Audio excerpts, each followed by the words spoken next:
Hi YouTube family. तर आज आम्ही आलो होतो पुण्यामध्ये, आणि का आलो होतो तुम्हाला समजलेच असेल, तर तुम्हाला हे मंदिर दिसलं असेल. तर आम्ही आलो होतो पुण्यामध्ये श्रीमंत दगडूशेठ गणपतीच्या दर्शनासाठी.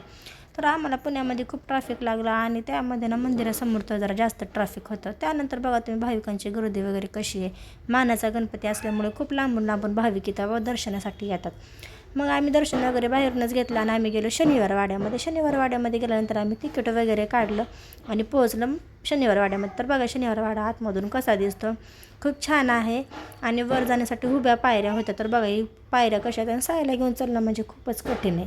त्यानंतर मग आम्ही आतमध्ये गेलो, तर वरून बघा कसा शनिवार वाडा दिसतोय, खूप छान शनिवार वाडा दिसत होता. मग आम्ही आतमध्ये फिरलो, बघितलं, आणि तर फोटोज वगैरे काढले. आम्ही गेलो पुढे पाहू शकता तुम्ही किती मोठा वाडा आहे, आणि इथं झाडे वगैरे आहे, बसायला वगैरे पण जागा आहे. आणि शनिवार वाडा खूप मोठा आहे. आणि या वाडीची अशी खासियत आहे की हा वाडा 7 वाजताना बंद होतो, कारण की काही लोकांचं असं म्हणणं आहे की हा दरवाजा दिसतो नाही, दरवाजातून ना आवाज येतो की काका मला वाचवा, काका मला वाचवा. आणि ना इथं ना प्रत्येक एरियाची ना माहिती इथं ना पेजेसद्वारे दिलेली आहे. आणि ना जसं की तुम्ही आता बघू शकता ही चिमण बाग आहे, तर इथं त्याबद्दल माहिती दिलेली आहे. आणि हा मोठा दरवाजा आहे, आणि त्यावेळेस किती मोठे मोठे दरवाजे होते. आणि ना काही ऐतिहासिक गोष्टी बघा खरंच भारी वाटतात. आम्ही खूप दमलो होतो म्हणून साईडचं ठेवून चाललो होतो. साई बघा आमच्या मागे मागे येतोय, आणि कारंजे वगैरे तोफा वगैरे पण येतो होत्या. आणि फिरून फिरून खूप दमले होते बाबा. चला भेटू नेक्स्ट व्हिडिओमध्ये.